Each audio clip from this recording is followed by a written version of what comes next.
Assalamualaikum warahmatullahi wabarakatuh. Anak-anakku, saudara-saudara yang dirahmati oleh Allah Subhanahu wa taala. Syukur alhamdulillah pada hari ini kita bisa berjumpa kembali dalam acara Siraman Ruhaniyah Islam di channel Karakteristik Muslim. Mudah-mudahan pada pertemuan ini ada sisi manfaat, yaitu mengungkap pengalaman dan kisah nyata daripada seorang anak yang diterlantarkan oleh kedua orang tuanya.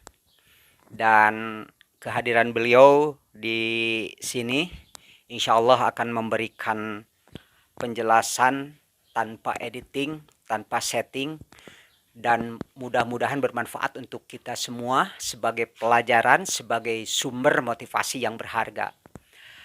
Anak-anakku, saudara-saudara sekalian, seorang anak tentu membutuhkan sekali pelukan dan kasih sayang daripada orang tuanya, yang membuat anak memiliki ikatan emosional yang kuat antara seorang anak dengan orang tuanya. Selain itu juga penting sekali untuk orang tua memberi dukungan kepada anak, baik dukungan dalam hal moral maupun finansial, sehingga anak tidak ada terjadi depresi dan tekanan di dalam batin anak. Nah, kadangkala pola asuh dari orang tua itu tidak benar dan salah kaprah. Banyak terjadi pola asuh yang sebenarnya berdampak menjadikan seorang anak menjadi tidak baik untuk menapaki kehidupannya di kemudian hari. Di dalam Al-Quran banyak sekali Allah memerintahkan supaya seorang anak itu berbakti kepada kedua orang tuanya. Wabil walidaini ihsana, yaitu berbuat baik kepada kedua orang tuanya. Namun tidak jarang juga ada tipe orang tua yang malah bisa merusak masa depan anak. Nah, setiap orang tua sejatinya ingin anaknya tumbuh menjadi pribadi yang kuat, percaya diri, dan berkarakter baik. Namun itu semua sangat bisa diwujudkan manakala modal dasarnya sudah tercabut dari fitrah seorang anak yang seharusnya mendapatkan kasih sayang dari orang tuanya, malah sebaliknya.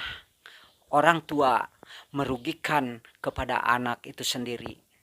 Hadirin saudara-saudara, anak-anakku sekalian yang dirahmati oleh Allah Subhanahu wa taala. Inilah kisah nyata yang akan disuguhkan dalam video Karakteristik Muslim ini. Untuk yang merasakan manfaat daripada tayangan ini, silahkan dukung kami dengan tetap memberikan jariahnya, yaitu like, subscribe, dan share kepada teman-temannya. Nah, sekarang Bapak sudah berhadapan dengan salah satu tamu, ya, tamu dan sekaligus sudah menjadi putra Bapak, ya, yaitu namanya Hilya, ya. Hilya, nama samaran, ya. Nah, akan langsung Bapak berdialog saja. Ada kira-kira pertanyaan ya Neng ya yang perlu dijawab, kira-kira apa saja pelajaran yang bisa disampaikan kepada teman-teman saudara-saudara sekalian. Nah, pertanyaan Bapak adalah usia berapa tahun Neng Hilya itu ditinggal pergi oleh mamahnya? Saya pada usia 3 tahun ditinggal oleh orang tua karena perceraian. Mereka telah meninggalkan saya dari kecil dan saya akhirnya tinggal bersama kakek karena salah satu dari mereka tidak ada yang mau membawa saya atau mengurus saya. Akhirnya kakek saya mengurus saya. Saat itu orang tua saya juga pada saat umur saya 5 tahun, bapak saya menikah lagi dengan ya wanita lain gitu ya. Dan dia memperkenalkan kepada saya dan Saya kan masih kecil, belum mengerti apa-apa, jadi saya masih pengennya sama kakek saya tinggalnya. Terus bapak saya pergi dan ya meninggalkan saya juga. Di situ ibu saya tidak pernah menengok saya pada saat waktu kecil. Padahal waktu itu saya sangat butuh ibu, ya kasih sayang ibu. Kayak gimana lah seorang ibu ya, kayak sayangnya ke anak. Tapi saya nggak pernah merasakan itu. Ya. Lalu kira-kira keprihatinan atau rasa duka pada diri Neng selama itu kira-kira apa yang menjadikan duka atau pengalaman pahit ditinggal ibu selama itu? Waktu kecil juga saya pernah mencari ibu saya dengan ya uak saya, tapi dia tidak pernah mencari saya dan tidak pernah memberitahu dia di mana tinggalnya dan tidak pernah mengasih kabar lah kepada saya ya. Terus saya terus mencari ibu saya sampai kapanpun juga gitu, karena kan gimana ya, ibu itu segalanya lah gitu ya, walaupun ibu nggak ingat ke anaknya tapi saya ingat ke ibu. Terus kalau saya membandingkan, suka iri kalau eh, anak-anak itu aduh, saat sekolah selalu sama ibunya. Ya, saudara-saudara, kita tidak bisa membayangkan betapa kita merasa duka ya ketika ditinggal oleh ibu dan kasih sayangnya pun hilang. Sementara di anak usia seperti itu, tengah-tengahnya bermain dengan ibunya senda gurau berpeluk-pelukan, ini kehilangan pelukan dan kasih sayang mungkin ya. Nah, mudah-mudahan Allah menggantikan itu semua ya Neng ya. Nah, kemudian Bapak ingin tahu sih kira-kira apa yang membuat diri Neng itu tegar gitu ya, sehingga bisa mandiri mengikuti apa ya usia SD, SMP, SMA terus dijajaki terus gitu dengan penuh kesabaran ketabahan. Kira-kira apa yang membuat diri Neng bisa mandiri? Yang membuat saya menjadi mandiri karena saya tinggal bersama kakek, jadi saya nggak mau menyusahkan kakek saya, jadi saya selalu sendiri kalau mengambil rapot atau apapun itu dari sekolah. Terus eh, ya pokoknya saya juga nggak akan pernah lupa sama kakek saya. Dia udah ngurus saya dari kecil sampai SMA. Ya, anak-anakku sekalian, ternyata Allah senantiasa memberikan ganti yang lebih baik terhadap semua kejadian yang terjadi di alam dunia ini, termasuk musibah ditinggalkan oleh orang tua yang tidak menyayangi lagi kepada anaknya. Ternyata peran kakek pun bisa menggantikan orang tua pada waktu itu. Dan ini seorang anak akan senantiasa menjadikan orang tua walaupun itu kakek, tapi tetap dia posisinya selaku orang tua dan menggantikan orang tuanya yang memang sulit kita itu berbuat baik kepada orang tua yang melahirkan kita sendiri. Jadi kakeknya itu sendiri sudah berperan menjadi orang tuanya sendiri. Nah, pertanyaan selanjutnya adalah Bapak ingin mengungkap sisi lain, yaitu sebelum hadir menjadi anak Bapak sendiri ya. Nah, menjelang pernikahan Neng kira-kira apa yang diupayakan oleh Neng, karena dalam pernikahan itu perlu sekali menghadirkan kedua orang tua ya, sebagai sebuah keharusan di dalam pernikahan menghadirkan orang tua.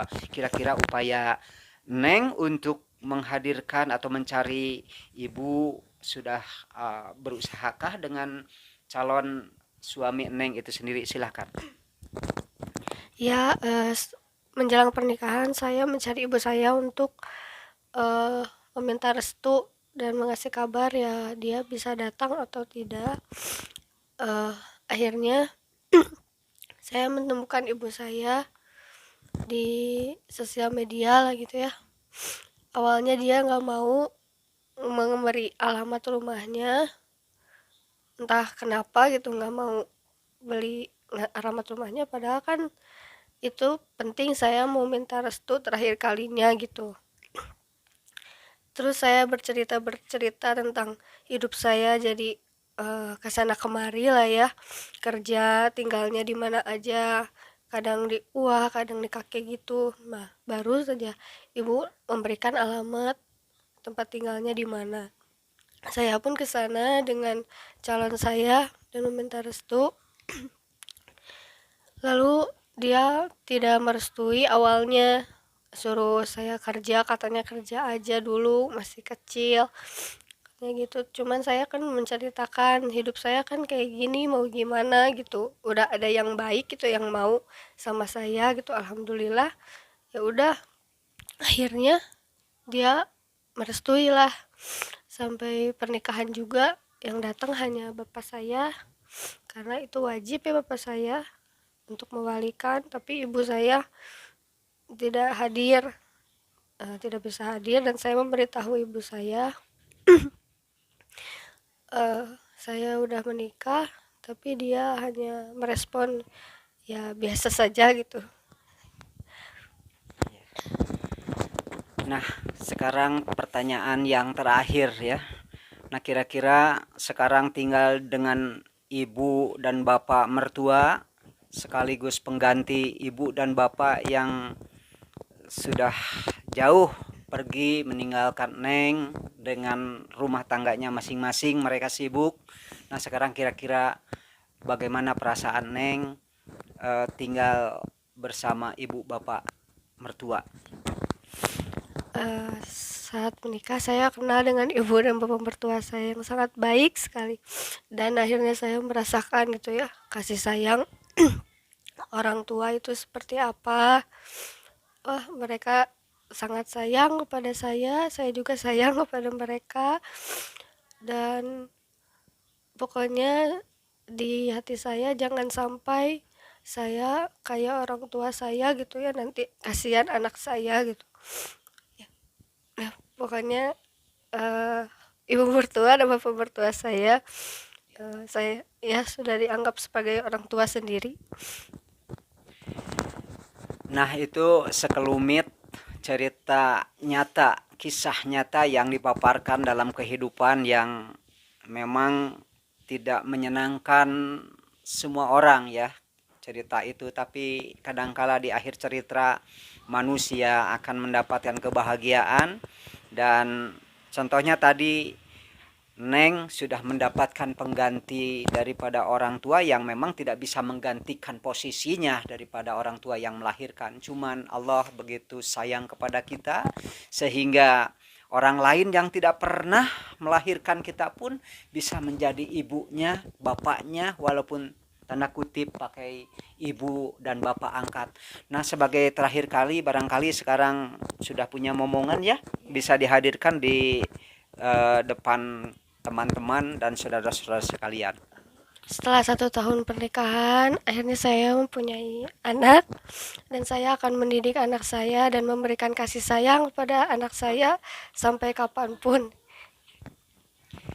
Ya, demikian tadi kisah nyata dari sekelumit kehidupan seorang anak Adam. Atas perhatiannya, mudah-mudahan menjadi bahan tazkiroh dan jadi bahan pelajaran untuk kita semua. Akhirul kalam, wassalamualaikum warahmatullahi wabarakatuh.